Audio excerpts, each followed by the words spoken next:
Hi everyone, today we will do a quick revision of complete electrochemistry chapter covering all important formulas and concept. After that we will solve some questions and PYQs. So let's start. So वैसे तो mainly यहाँ से numerically पूछे जाते हैं but फिर भी कुछ टॉपिक्स जो मुझे लग रहे हैं कि पूछे जा सकते हैं. Let me cover these topics. So first is जो आपको याद रखना है कि इलेक्ट्रोड पोटेंशियल एक इंटेंसिव प्रॉपर्टी है. ठीक है, ये चीज़ आपको याद रखनी है. Electrode potential is an intensive property, क्योंकि थर्मोडायनामिक्स को यूज़ करके क्वेश्चंस आते हैं कि which of the following is intensive property, which of the following is extensive property.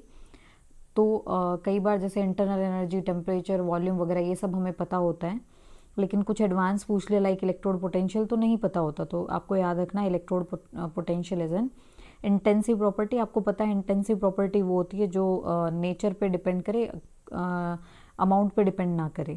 ठीक है, और ये नॉन एडिटिव होती है. उसके बाद most important topic from this chapter is Nernst equation. So Nernst equation का फॉर्मूला है E cell is equal to E note cell. You can see this is the formula of Nernst equation. तो मैं एक copper zinc cell के लिए आपको बता देती हूँ कि कॉपर जिंक सेल क्या है. तो देखिए, जैसे कॉपर जिंक सेल का प्रेजेंटेशन आप सबको पता है. You can see the formula is written over here for copper zinc cell. तो कॉपर जिंक सेल में आपको पता है कि जिंक जो है, जिंक का क्या होता है ऑक्सीडेशन, और कॉपर का क्या होता है रिडक्शन. ठीक है, तो ऑक्सीडेशन के बाद जो आयन आया है वो ऊपर आता है, और रिडक्शन के जिस आयन का रिडक्शन हुआ है वो नीचे आता है. तो ऐसे करके ये फॉर्मूला लिखा होता है. अगर यहाँ पे प्लस साइन होगा तो ये उल्टा हो जाएगा, कॉपर ऊपर चला जाएगा, जिंक नीचे आ जाएगा. ठीक है, तो ऐसे करके हम ये फॉर्मूला लिखते हैं.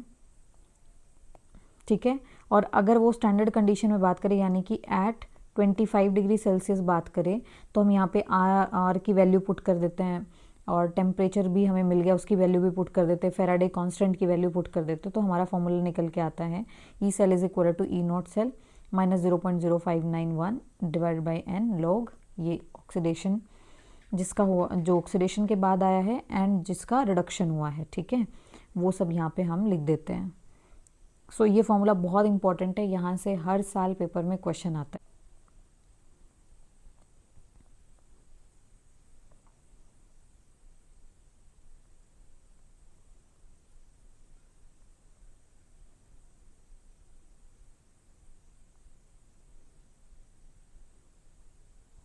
उसके बाद फॉर्मूला है कुछ ई नोट सेल का रिलेशनशिप विद इक्विलिब्रियम कांस्टेंट. तो E note cell is equal to 2.303 R T by n F log K C. ये फॉर्मूला से क्वेश्चन आ सकता है.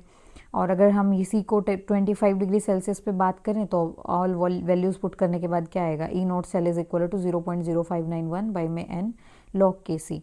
अच्छा, यहाँ से भी क्वेश्चन आ सकता है कि इक्विलिब्रियम के टाइम पे जो ई सेल है वो किसके इक्वल हो जाता है, ज़ीरो के बराबर. At equilibrium E cell is equal to zero. तभी ये इक्वेशन बनी है वैसे.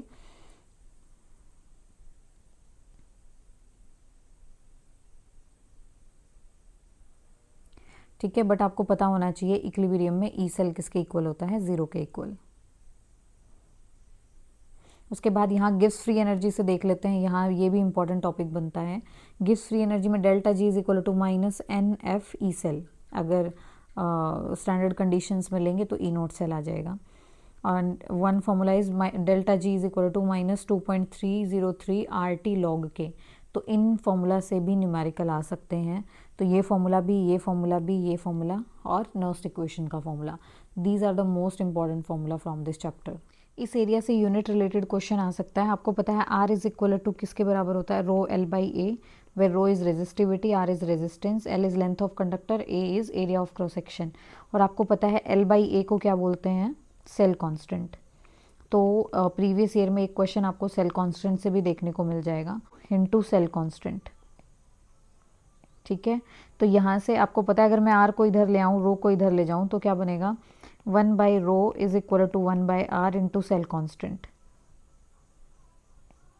ठीक है, तो आपको पता है कि 1 बाय रो किसके इक्वल होता है, 1 by rho is equal to kappa conductivity. ठीक है, and 1 by R is equal to conductance. तो के kappa is equal to G into cell constant. यहाँ से भी क्वेश्चन बनता है. ठीक है, तो यहाँ से एक क्वेश्चन आ सकता है, कभी न्यूमेरिकल पूछ सकता है। और सेल कांस्टेंट का यूनिट आपको पता ही है L/A, यानी कि मीटर बाई में मीटर स्क्वायर। तो कैंसिल होके क्या आएगा, पर metre.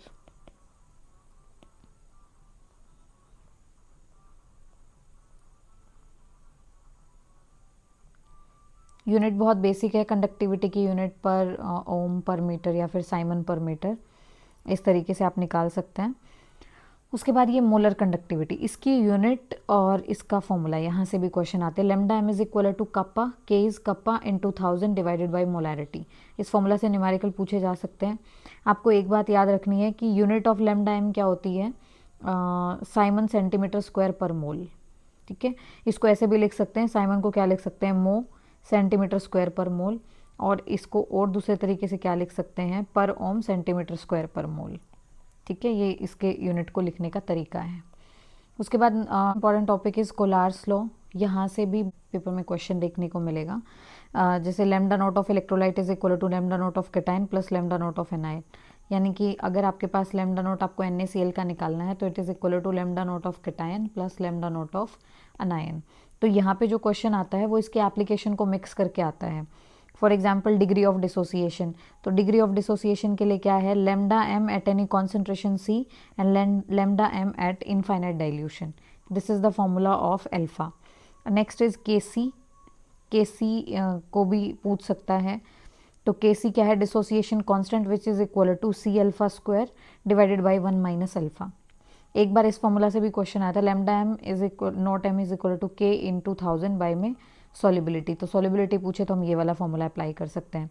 We will practice question based on all these formula, but before that you can see we are just taking a quick revision so that we can solve questions easily. This is the question जो पता नहीं कितनी बार paper में पूछा गया है। इसका direct answer भी बच्चों को याद होता है कि 390.5 आएगा। क्या है, लैम्डा एम NaCl का दिया है विच इज़ 126.4, फिर लैम्डा एम किसका दिया है, HCl का 425.9, उसके बाद लैम्डा नॉट CH3COO के लिए दिया है कितना, 91। ठीक है, तो हमें कुछ ऐसा, और निकालना किसका है, CH3COOH का। तो हमें कुछ ऐसा करना है कि H बचे और CH3COO बचे, बाकी सब कट जाए। तो देखिए CH3COOH, अगर इन दोनों को हम ऐड करेंगे, इसको और इसको, तो ये बच जाएगा। ठीक है, पर साथ में Na और जो Cl होगा वो इसको माइनस करने से इसके साथ कट जाएगा। यानी कि अगर मैं इस क्वेश्चन को करूँ, NaCl के लिए क्या है ये, HCl के लिए क्या है ये, और CH3COONA के लिए क्या है ये। तो हम इक्वेशन 3 और सेकंड को ऐड करेंगे, उसमें से फर्स्ट माइनस कर देंगे। ठीक है, तो सब कट जाएगा, इसको ये Na इसके साथ कट जाएगा, Cl इसके साथ कट जाएगा, आपके पास क्या बचेगा, lambda nought of CH3COOH which is equal to 390.5। तो वीक इलेक्ट्रोलाइट का हम लैम्डा निकाल सकते हैं बाय यूजिंग कोलार्स लॉ।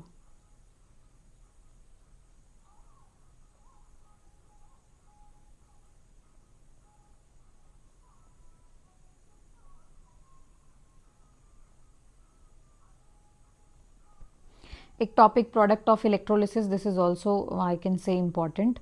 जैसे कि हम NaCl है, मोल्टन NaCl, उसका इलेक्ट्रोलिसिस करेंगे तो क्या बनेगा, Na प्लस Cl माइनस, तो Na जाएगा कैथोड पे जो इलेक्ट्रॉन गेन करके Na बना लेगा, और Cl नेगेटिव जाएगा एनोड पे जो कि इलेक्ट्रॉन गेन करके Cl2 बना लेगा। तो Na कहाँ डिपॉजिट होगा, कैथोड पे, Cl2 कहाँ डिपॉजिट होगा, एनोड पे। लेकिन अगर हम एक्वस NaCl की बात करेंगे,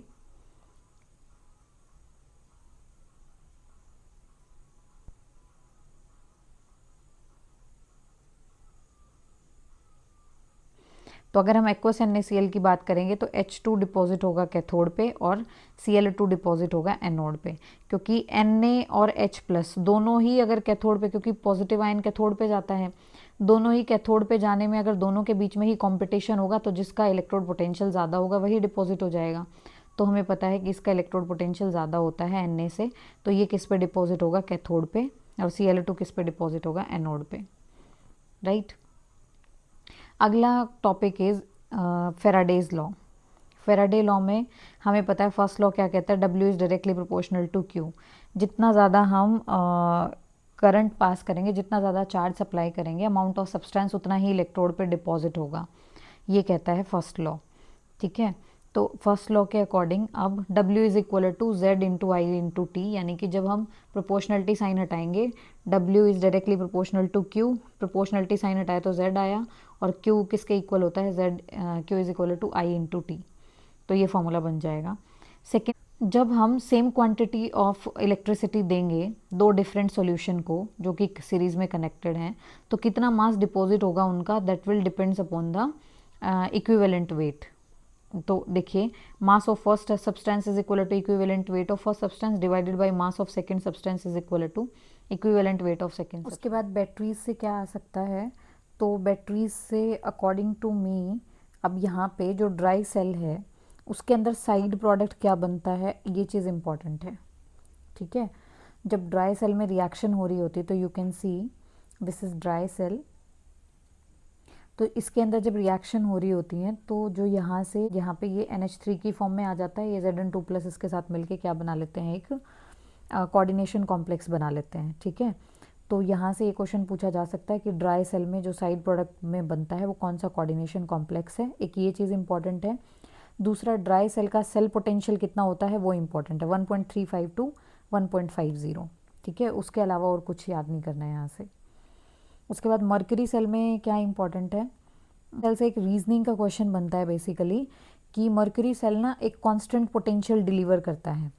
जैसे कि अभी हमने ड्राई सेल में देखा तो 1.35 टू 1.50 एक पोटेंशियल की रेंज थी, जबकि जो मर्करी सेल है उसमें एक पोटेंशियल का रेंज नहीं है, एक फिक्स पोटेंशियल है कि ये 1.5 वोल्ट ही जनरेट करेगा। तो इसका रीज़न ये होता है क्योंकि आप देखेंगे जब इसकी ओवरऑल रिएक्शन में कोई भी आयन इन्वॉल्व नहीं है।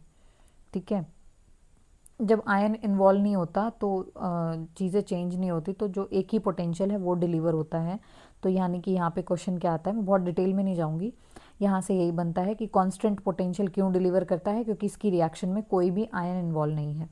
दूसरा क्वेश्चन यहाँ से इसके यूजेस से बन सकता है कि लो करंट डिवाइसेस में like watches, hearing aids, toys, इन सब में इसका यूज़ होता है। उसके बाद अगर लेड स्टोरेज बैटरी की बात करूं तो लेड स्टोरेज बैटरी में एक ये चीज़ है कि ना होता है लेड का, एक लेड के ऊपर लेड ऑक्साइड की कवरिंग उससे बना होता है, और एक ईच सेल जो है वो कितना पोटेंशियल जनरेट करती है, 2 वोल्ट। ठीक है, उसके बाद यहाँ से क्योंकि MCQ है तो MCQ में वो चार्जिंग डिस्चार्जिंग की रिएक्शन पूछ सकता है, आप देख सकते हैं कि चार्जिंग की रिएक्शन क्या है, डिस्चार्जिंग की रिएक्शन क्या है। जब बैटरी डिस्चार्ज होती है तो डिस्चार्ज होने का मतलब क्या है कि H2SO4 यूज़ होगा। ठीक है, तो डिस्चार्जिंग में H2SO4 ये रिएक्टेंट की साइड आता है, और जब बैटरी की चार्जिंग हो रही होती है तो ये रिएक्शन इन्वर्स हो जाती है क्योंकि चार्जिंग के दौरान H2SO4 की फॉर्मेशन होती है। तो अगर मैं डिस्चार्जिंग की बात करूँ तो रिएक्शन क्या होती है, Pb plus PbO2 plus H2SO4 मिलके बनाएंगे PbSO4 प्लस H2O। ठीक है, और वहीं अगर चार्जिंग हो रही होगी तो रिएक्शन क्या हो जाएगी, उल्टी हो जाएगी। एक टॉपिक और है जो कि मैंने नोट्स में नहीं कवर किया, which is variation of conductivity and molar conductivity with dilution. तो आपको एक चीज़ याद रखनी है, जो कंडक्टिविटी है, कौन, कंडक्टिविटी, कप्पा, कप्पा क्या है, कंडक्टिविटी।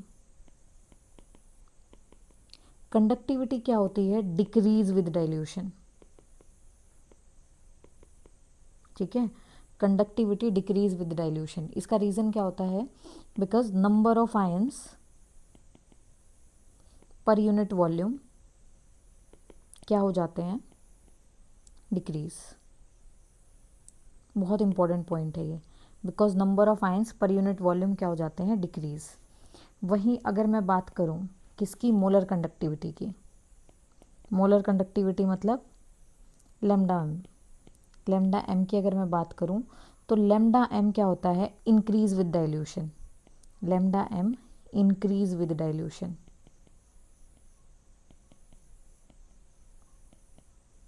ठीक है, क्योंकि ऐसा क्यों होता है, ऐसा क्योंकि डाइल्यूशन से आयंस एक तो फ्रीली मूव कर पाते हैं, आयंस मूव मोर फ्रीली,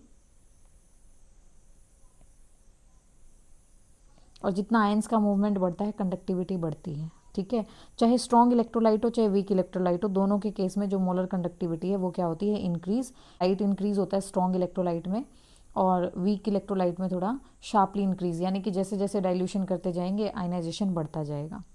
ठीक है, तो एक बहुत इंपॉर्टेंट टॉपिक है, यहाँ से क्वेश्चन आता है। इंक्रीज करने पे मेटल की कंडक्टिविटी पे क्या फ़र्क पड़ता है?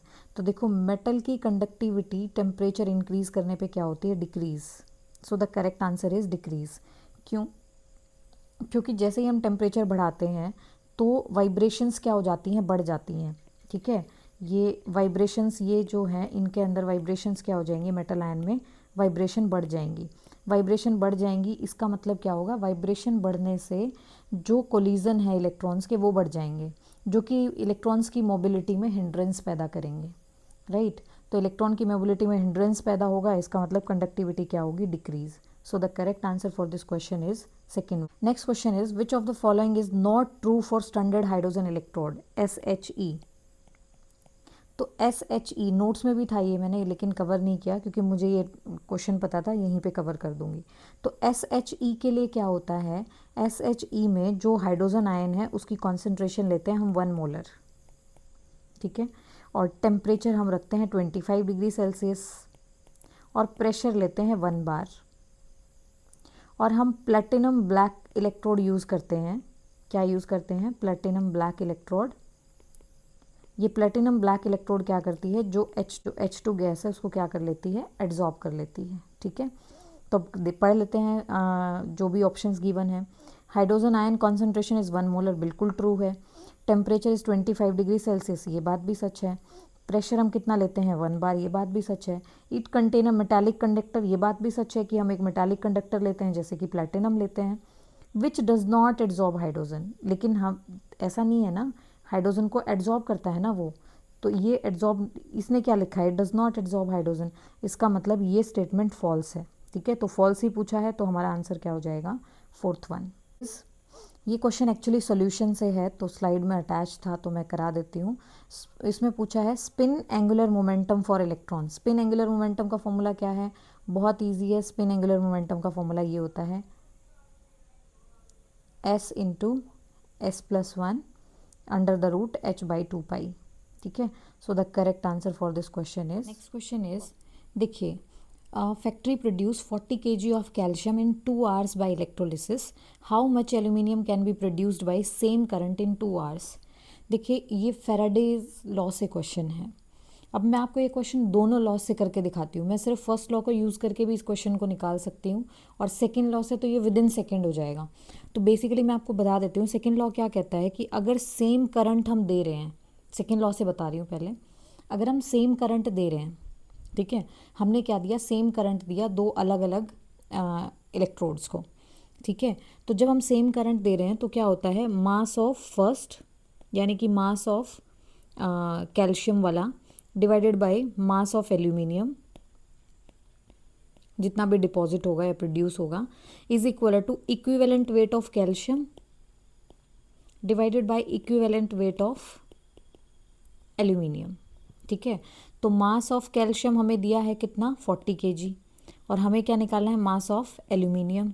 इक्विवेलेंट वेट ऑफ कैल्शियम कितना है? आपको पता है कि कैल्शियम का जो मोलर मास है, कैल्शियम का मोलर मास कितना होता है? 40, और कैल्शियम पे कितना चार्ज आता है? +2, तो यानी कि उसकी वैलेंसी कितनी है? 2, तो क्या निकालेंगे? 20। तो इक्विवेलेंट वेट ऑफ कैल्शियम कितना है? 20।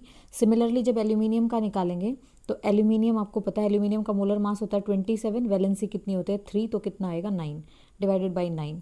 तो एल्यूमिनियम को इधर ले जाओ, इन सब को इधर ले आओ, तो क्या आएगा? 40 × 9 बाई में 20 इज इक्वल टू एल्यूमिनियम का मास, तो कितना आया? 18 ग्राम। तो इसका करेक्ट आंसर क्या है? 18 ग्राम। ठीक है, लेकिन अगर आप ये कह रहे हो कि हमें तो याद नहीं है, वैसे तो ये तरीका तो यही है ये क्वेश्चन करने का, सेकेंड लॉ लगाया और विद इन सेकेंड यहाँ से क्वेश्चन हो गया। एग्ज़ाम में ज़्यादा टाइम भी नहीं होता ना, लेकिन फिर भी इस क्वेश्चन को करने का एक और तरीका है कि आप फर्स्ट लॉ यूज़ करो। फर्स्ट लॉ क्या है? W is equal to Z into I into T। ठीक है, तो W is equal to Z का फॉर्मूला होता है इक्विवेलेंट वेट बाई में F Faraday constant into I into T। ठीक है, तो ये आपका हो गया कैल्शियम का। तो आप कैल्शियम का यहाँ से W आपको पता है, इक्विवेलेंट वेट आपको पता है, F आपको पता है, वैल्यू पुट कर देना, बस आंसर मत निकालना, टी आपको पता है तो यहाँ से आई आ जाएगा। फिर सेम काम हम करेंगे एल्यूमिनियम के लिए, तो एल्यूमिनियम में वो आई पुट कर देंगे तो वहाँ से डब्ल्यू ऑफ एल्यूमिनियम आ जाएगा।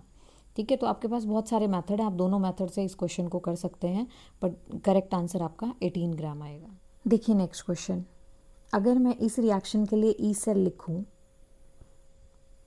ये कोई हमें सेल दिया हुआ है, अगर मैं इसके लिए ई सेल लिखूं तो ई सेल क्या लिखा जाएगा, E cell is equal to, यानी कि नॉस्ट इक्वेशन लिख रही हूँ मैं इसके लिए, -0.0591 divided by number of electron exchange कितने हैं 2, लॉग Zn2+ का कॉन्सेंट्रेशन डिवाइडेड बाय H+ का कॉन्सेंट्रेशन का स्क्वायर। ठीक है, तो ये पूछ रहा है कि अगर हम H+ का कॉन्सेंट्रेशन बढ़ाएं, अगर H2SO4 डालें, H2SO4 डालने का क्या मतलब है कि H+ का कॉन्सेंट्रेशन बढ़ा रहे हैं हम, तो अगर H+ का कॉन्सेंट्रेशन बढ़ाएं तो क्या होगा। नाउ लिसन, अगर आपने H+ का कॉन्सेंट्रेशन बढ़ाया तो H+ का कॉन्सेंट्रेशन बढ़ाने से, क्योंकि H+ कहाँ प्रेजेंट है, यहाँ पे नीचे प्रेजेंट है डिनोमिनेटर में, तो अगर हम H+ का वैल्यू बढ़ाएंगे तो ये जो पूरा वैल्यू है, ये पूरा वैल्यू क्या करेगा, डिक्रीज़ करेगा। ठीक है, यानी कि इसको मैं क्या कह सकती हूँ, इसको मैं Q कह सकती हूँ, क्योंकि लॉग Q लिखते हैं ना QC, तो इसको मैं QC कह सकती हूँ। तो आप क्या बोलेंगे कि अगर डिनोमिनेटर में क्योंकि H+ है, तो अगर हम इसकी कॉन्सेंट्रेशन बढ़ेगी, H2SO4 ऐड करने पे H+ की कॉन्सेंट्रेशन बढ़ेगी, H+ की कॉन्सेंट्रेशन बढ़ेगी तो ये जो पूरा QC का वैल्यू है, ये QC का वैल्यू क्या करेगा, डिक्रीज़, क्योंकि नीचे वाली वैल्यू बढ़ने पे तो ओवरऑल वैल्यू डिक्रीज़ होगी। अगर QC डिक्रीज़ होगा इसका मतलब लॉग QC भी क्या होगा, डिक्रीज़।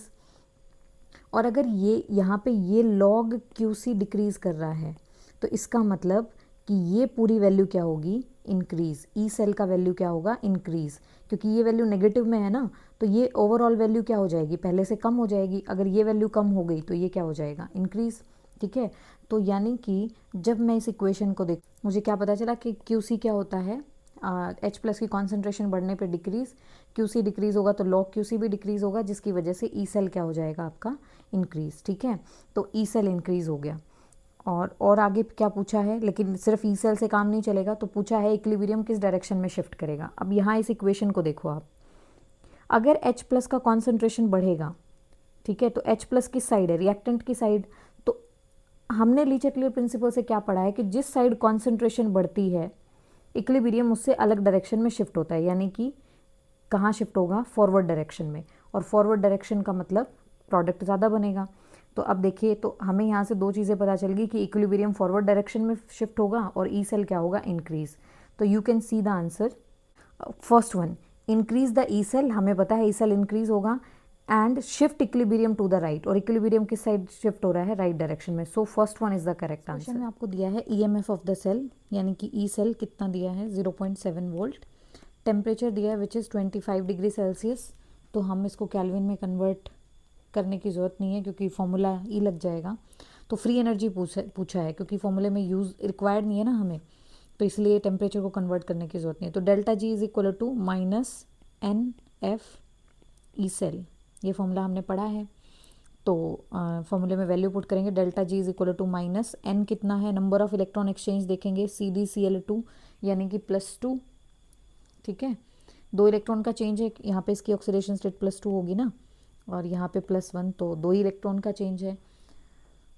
तो 2 इलेक्ट्रॉन का चेंज है तो n का वैल्यू 2, फेराडे कांस्टेंट का वैल्यू 96500 एंड ई सेल का वैल्यू 0.7। जब हम इन सारी चीज़ों को कैलकुलेट करेंगे तो क्या आएगा answer, 135.1 kilo joule. So the correct answer is 135.1 kilo joule. Answer वैसे जूल में आएगा, आपको उसको 1000 से डिवाइड करके किलो जूल में कन्वर्ट करना पड़ेगा। सीधा नेक्स्ट क्वेश्चन, ये भी नर्स्ट इक्वेशन से है। तो इसमें आपसे पूछा है what will be the E nought of the cell. E nought पूछा है सेल का, बहुत ही बेसिक क्वेश्चन है। ई नॉट पूछा है सेल का, तो आपको दिया है कि ये है, इसका ई नॉट है Fe3+ Fe2+ का 0.77 वोल्ट, और इसका है Zn2+ से Zn का -0.76 वोल्ट। तो देखिए इस केस में क्या है कि हमें तो दोनों का ही रिडक्शन पोटेंशियल गिवन है और सेल रिएक्शन दिया नहीं है, तो हम तो यही मान के चलेंगे कि रिएक्शन इज़ फिजिबल। ठीक है, तो रिएक्शन फिजिबल है तो क्या होगा, देखिए इसमें ये भी रिडक्शन पोटेंशियल है, ये भी रिडक्शन पोटेंशियल है, तो जब दोनों का ही रिडक्शन पोटेंशियल दिया हो तो हम अगर रिएक्शन वो हो रही है तो क्या रहा होगा, जिसका रिडक्शन पोटेंशियल ज़्यादा है उसका रिडक्शन हुआ होगा और जिसका रिडक्शन पोटेंशियल कम है उसका ऑक्सीडेशन हुआ होगा।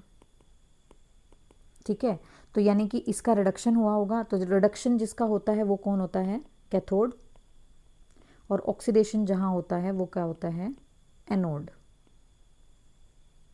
ठीक है, तो याद रखना है OARC दे, अपने हरियाणा में बोलते हैं ना OARC दे, पुलिस वाले बोलते हैं, यानी कि oxidation at anode, reduction at cathode. तो क्या होगा, अब देखिए हमारे पास ई नोट सेल का फॉर्मूला हमें पता है, E note cell is equal to E naught cathode minus E naught anode, right. तो ई नोट कैथोड कितना है 0.77 volt minus E naught anode कितना है माइनस 0.76 वोल्ट। तो इसको क्या करेंगे 0.77 प्लस 0.76, तो आंसर क्या 53 volt is the correct answer. ये एचटेट में क्वेश्चन रिपीट होते हैं, मैंने अभी अभी ये क्वेश्चन आपको कराया था और ये फिर अगले साल फिर कोई पेपर में आ गया, तो आपको प्रीवियस ईयर पेपर ज़रूर करने हैं क्योंकि एचटेट में पेपर्स में क्वेश्चन रिपीट होते हैं। बहुत जल्दी एक सेशन लेने वाली हूँ जिसमें मैं आपको कुछ 250-300 मोस्ट एक्सपेक्टेड क्वेश्चंस कराऊंगी 2 पार्ट्स में। I am working on it, जैसे ही कंप्लीट हो जाएगा I will upload it. And please अगर आपको ये हेल्प कर रही है वीडियो तो मुझे ज़रूर बताएं कमेंट में। एंड सेकंड इज़ कि अगर पेपर में इनमें से क्वेश्चंस आ जाएं और आपको मेरी वीडियोस ने हेल्प की हो तो पेपर के बाद मुझे बता के ज़रूर जाना कि ये क्वेश्चन यहाँ से आया आपकी वीडियो से और हमें बहुत हेल्प मिली। Next question, this question is from Kohlrausch law. तो देखिए इसमें दिया है आपके पास है स्ट्रॉन्ग इलेक्ट्रोलाइट NaOH, NaOH के लिए आपको दिया है कितना, ये रहा 248.1 इंटू 10⁻⁻⁴, ये मोलर कंडक्टेंस दिया है। NaCl के लिए दिया है कितना 126.5 इंटू 10⁻⁻⁴, और BaCl2 के लिए दिया है कितना 280 इंटू 10⁻⁻⁴, और आपसे पूछा है BaOH ट्वाइस का। तो ध्यान दें आप, हमें कुछ ऐसा करना है कि Ba बचे और OH ट्वाइस के लिए मुझे क्या करना पड़ेगा, यहाँ पे 2 से मल्टीप्लाई करना पड़ेगा, तो ये भी 2 से मल्टीप्लाई हो जाएगा। तो Ba बचे और OH बचे, बाकी सब कैंसिल हो जाए। तो मैं क्या करती हूँ, फर्स्ट वाले को और थर्ड वाले को ऐड कर देती हूँ और सेकंड वाले को उसमें से माइनस कर देती हूँ। तो यानी कि क्या होगा, देखो अगर मैंने फर्स्ट को ऐड किया तो फर्स्ट का क्या है लैम्डा नॉट Na प्लस, ठीक है, और कितना है 2Na। यहाँ पे भी मुझे एक्चुअली 2 से मल्टीप्लाई करना पड़ेगा क्योंकि 2Na होगा तो 2Na से 2Na कैंसिल आउट करना पड़ेगा, and plus lambda naught OH minus, ठीक है। उसके बाद lambda naught Ba plus Ba2 plus plus 2 lambda naught Cl minus. तो इन दोनों को हमने ऐड किया और इसमें से सेकेंड वाले को माइनस कर दिया। सेकेंड वाला क्या है lambda naught Na plus 2Na plus और minus lambda naught Cl minus, ठीक है। तो यहाँ से देखिए 2Na प्लस से 2Na प्लस कैंसिल और 2Cl माइनस से 2Cl माइनस ये वाला कैंसिल। तो बचा क्या हमारे पास lambda naught Ba2 plus plus lambda naught 2 lambda naught OH minus, यानी कि बेसिकली ये क्या बचा BaOH ट्वाइस, यही बचा। तो अब जैसे हमने ये निकाला है हम इनको भी इसी तरीके से ऐड कर लेते हैं, यानी कि हम क्या करेंगे फर्स्ट और थर्ड इक्वेशन को ऐड, यानी कि फर्स्ट इक्वेशन से क्या है हमारा, फर्स्ट इक्वेशन से है 248.1 इंटू 2 इंटू 10⁻⁻⁴, ये इक्वेशन फर्स्ट है। उसके बाद उसमें इक्वेशन थर्ड को हमने ऐड किया है 280 इंटू 10⁻⁻⁴, और फिर इनमें से हमने क्या किया है इक्वेशन सेकंड को माइनस किया है, यानी कि 126.5 इंटू 10⁻⁻⁴ इंटू 2, ठीक है। तो आपको पता है इसको कैसे सॉल्व करना है, इसमें से 10⁻⁻⁴ क्या आ जाएगा कॉमन, तो 10⁻⁻⁴ और 2 भी कॉमन ले लो, तो यहाँ पे क्या बचेगा 248 प्लस यहाँ पे क्या बचा 2, क्योंकि हमने यहाँ से 2 भी कॉमन लिया है ना, तो इसको 2 से डिवाइड करो, क्या आएगा 140, और इसको इसमें से भी 2 कॉमन लिया है और 10⁻⁴, तो यहाँ पे क्या बचेगा 126.5। तो जब इसको सॉल्व करेंगे तो आंसर आएगा 23.2 इंटू 10⁻⁻⁴। तो correct answer is second one. The same question जो मैंने आपको नोट्स के टाइम पे भी कवर किया था, मैंने बताया था NaCl HCl NaAC, और इसका आंसर भी कितना आता है 390.5। ये आंसर भी याद होता है, ये भी HTET का क्वेश्चन है, तो आप इस क्वेश्चन को सॉल्व कर लेना वीडियो में ऊपर। Next question is the number of coulombs required to oxidize 1 mole of H2O to O2 R। हमें 1 मोल ऑफ H2O को किस में कन्वर्ट करना है, O2 में, तो उसके लिए पूछा है कि कितना कूलम चार्ज रिक्वायर्ड है। ठीक है, तो हम देखते हैं H2O कैसे कन्वर्ट होता होगा, H2O किस में कन्वर्ट होता होगा। एक्चुअली अगर मैं डायरेक्ट रिएक्शन लिखूँ, आप देख सकते हैं स्टेप बाय स्टेप। H2O को O2 में कन्वर्ट करने के लिए हमें 2 मोल H2O चाहिएगा, और यहाँ से 4H प्लस 4 इलेक्ट्रॉन निकलेगा। ठीक है, ये रिएक्शन कुछ ऐसे होती है, स्टेप बाय स्टेप देखेंगे तो आपको पता चल जाएगा। ठीक है, तो 2 मोल H2O ऑक्सीडाइज होने पे कितने मोल इलेक्ट्रॉन निकलते हैं, 2 मोल H2O ऑक्सीडाइज होने पे 4 मोल इलेक्ट्रॉन निकलते हैं। ठीक है, कितने मोल इलेक्ट्रॉन निकलते हैं, 4 मोल। तो 1 मोल H2O के लिए कितने इलेक्ट्रॉन निकले होंगे, 2 मोल इलेक्ट्रॉन। ठीक है, क्लियर। तो यानी कि इसने क्या पूछा है, इसने 1 मोल H2O के लिए पूछा है ना, लेकिन हमारे पास इक्वेशन जो होती है वो कितने के लिए होती है, 2 मोल H2O से ही एक ऑक्सीजन बनता है। तो अब हमें पता चला कि 2 मोल H2O में कितने इलेक्ट्रॉन हैं, 4 इलेक्ट्रॉन निकलते हैं, जबकि 1 मोल H2O से कितने निकल जाएंगे, 2 मोल इलेक्ट्रॉन निकलेंगे।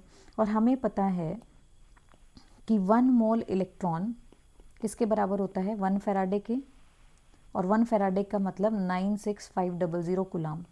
इतना चार्ज चाहिए होता है 1 मोल इलेक्ट्रॉन के लिए। तो हमारे पास कितने मोल इलेक्ट्रॉन है, 2 मोल इलेक्ट्रॉन। तो 2 मोल इलेक्ट्रॉन के लिए कितना चार्ज चाहिएगा, 96500 इंटू 2। तो आंसर क्या आएगा, 193000, ये आंसर आएगा। तो ऐसा इसमें आंसर नहीं है। तो अगर मैं इसकी 1.93 इंटू 10⁵ करूँ तो this will be the correct answer. So option C is the correct answer, right. तो बेसिकली यहाँ पे फॉर्मूला लगा है Q is equal to N into F, Q is equal to N into F. अगर next question is, ये question भी इसी पे है। When the electrolysis of silver sulphate was carried out by platinum electrode, 1.6 gram oxygen was liberated at anode, the amount of silver deposited at cathode will be. अगर हम इस question को भी देखेंगे तो ये भी फैराडे सेकेंड लॉ पे बेस है। तो क्वेश्चन कैसे होगा, mass of Ag is equal to equivalent weight of Ag divided by mass of O2 is equal to equivalent weight of O2। तो अगर हम सारी वैल्यू निकाल लेंगे तो हमें निकालना क्या है, अमाउंट ऑफ सिल्वर, यानी कि मास ऑफ सिल्वर निकालना है। तो मास ऑफ सिल्वर हमें निकालना है, तो मैं क्या करूँगी, इक्विवेलेंट ऑफ Ag कितना है 108, equivalent of weight of O2 कितना है 32/4। इक्विवेलेंट वेट ऑफ O2 जब निकालेंगे तो कितना आएगा 32/4। 32/4 कैसे आएगा, अभी हमने देखा था एक इक्वेशन में 2H2O से बना था O2 plus 4H plus 4 electron. ठीक है, तो एक O2 बनने में ना 4, तो इसको जब हम कैंसिल आउट करेंगे तो 8 आ जाएगा। तो यही वैल्यू मैंने यहाँ पुट करी है, into mass of oxygen. Mass of O2 इसने कितना दिया है 1.6, तो क्या आएगा 108 बाई में 8 इंटू 1.6। तो जब इसको सॉल्व करेंगे तो आंसर आएगा 1.6 gram. So the correct answer is 21.6 gram. Next question is the standard reduction potential of this electrode are this and this respectively. इसका EMF निकालना है। तो देखिए Fe2 plus Sn, Fe plus Sn2 plus, ये equation है हमारे पास। तो हमारे पास इसके लिए पोटेंशियल ये दिया हुआ है, इसके लिए ये दिया हुआ है, दोनों का रिडक्शन पोटेंशियल दिया हुआ है। ठीक है, तो देखिए इस इक्वेशन के अकॉर्डिंग Fe का क्या हो रहा है, रिडक्शन, और रिडक्शन किस पे होता है, कैथोड पे। और Sn का क्या हो रहा है, ऑक्सीडेशन, और ऑक्सीडेशन किस पे होता है, एनोड पे। ठीक है, तो यानी कि Sn वाला हमारे लिए एनोड है, Fe वाला कैथोड है, यही है। यहाँ से जिसका रिडक्शन हो रहा है वो कैथोड, जिसका ऑक्सीडेशन हो रहा है वो एनोड। तो हमारे पास फॉर्मूला क्या है, E0 cell is equal to E0 cathode minus E0 anode. तो देखिए E not cell is equal to E naught cathode, cathode यानी कि आयरन वाला कितना है -0.44 volt, minus E naught anode, anode यानी कि टिन वाला कितना है -0.14 वोल्ट। ठीक है, तो क्या बनेगा E cell is equal to -0.44 volt plus 0.14 volt. तो आंसर क्या आएगा -0.30 volt. So the correct answer is second one.